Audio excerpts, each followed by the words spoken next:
Japanese soldiers marched into their peaceful valley. Fear became a constant companion. This is the tale of Tala, the star guardian of Mount Makiling. Our story begins in a small village nestled at the foot of the majestic Mount Makiling. Life was simple, filled with the rhythm of planting rice and the laughter of children. Among them was a young woman named Tala. They said she was born with the mountain's spirit in her heart. She knew every winding path, every hidden spring, and could read the forest like an open book. Her grandmother, the village's Babaylan, taught her the ancient stories, tales of the Dawada, the nature spirits, and the great Maria Makiling, the mountain's mystical protector. But then, the shadow of war fell upon our islands. The soldiers were harsh, demanding food, labor, and obedience. The village, once vibrant, grew quiet and somber. Tala's heart ached to see her people suffer.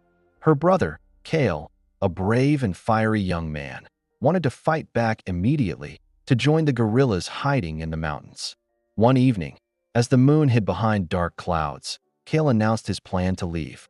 Tala pleaded with him. "Kael, it's too dangerous. They are too many." Kael simply held her shoulder.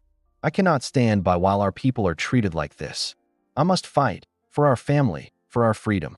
He promised to return, a hero. With a heavy heart, Tala watched him disappear into the dense jungle, his silhouette swallowed by the night. Days turned into weeks, and there was no word from Kael. The occupation grew harsher.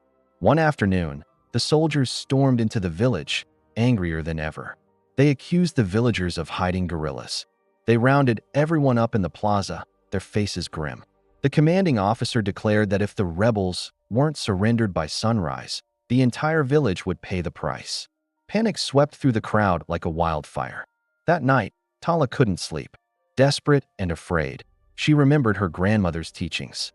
She climbed the familiar path up Mount Makiling, her bare feet knowing every root and stone. She reached the ancient bolete tree, a place said to be a gateway to the spirit world. With tears streaming down her face, she knelt and prayed. "Oh, great Maria Makiling, spirit of this mountain, please help my people. Show me the way." As she prayed, the air grew still.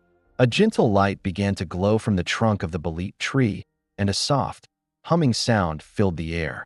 Fireflies, thousands of them, emerged from the leaves, swirling around her like a living galaxy.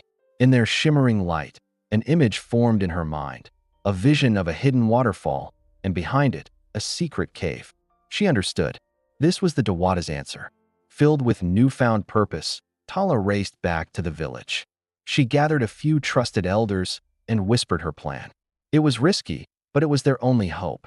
As the first hint of dawn painted the sky, the villagers assembled in the plaza, their faces etched with fear. The soldiers stood ready, their rifles glinting in the early light. Just as the commander was about to give a terrible order, Tala stepped forward. "I know where the guerrillas are," she announced, her voice clear and steady, ringing through the silent plaza. The soldiers were surprised. The villagers gasped. "I will lead you to them," she said, "but only me. The paths are treacherous. You must leave my people unharmed." The commander, intrigued and arrogant, agreed to her terms. Tala led a patrol of soldiers deep into the mountain. She took them on the most difficult, winding trails she knew, paths that twisted and turned back on themselves. She led them through thorny thickets and over slippery rocks, tiring them out. The soldiers, used to flat roads, struggled to keep up, their frustration growing with every step.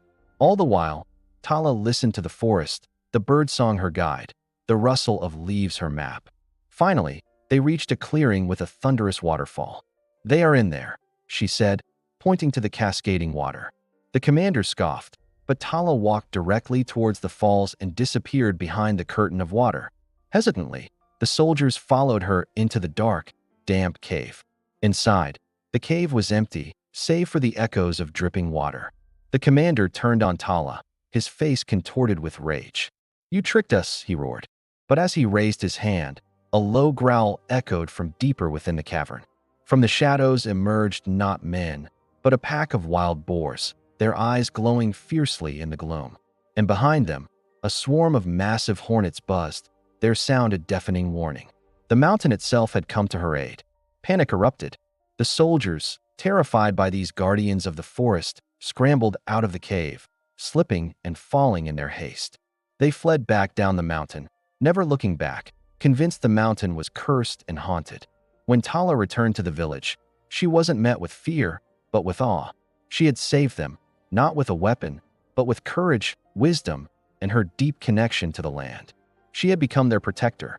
Weeks later, as life began to return to a fragile normalcy, a familiar figure emerged from the jungle. It was Kael. He had heard stories in the guerrilla camps of a mysterious mountain spirit protecting a small village and leading the enemy into traps. He returned to find his sister, not the quiet girl he had left behind, but a leader, a guardian. Their reunion was one of tears and pride. Tala never fought with a gun, but her bravery became a legend whispered from village to village. They said Makiling had chosen a successor, a mortal woman with the mountain spirit. Tala continued to protect her village using her knowledge of the forest to outwit the enemy, becoming a guiding star for the resistance, a symbol that even in the darkest of times courage can bloom in the most unexpected places. And so, my dear Oppos, the story of Tala, the star guardian of Mount Makiling, reminds us that heroism comes in many forms. It is not just found on the battlefield, but in the quiet strength of the heart, in the wisdom passed down through generations, and in the unshakable love for one's home and people. Thank you for listening. I hope you enjoyed this tale. Don't forget to like, share, and subscribe to Tales by Uncle Phil for more stories from our beautiful islands. Until next time, Palm.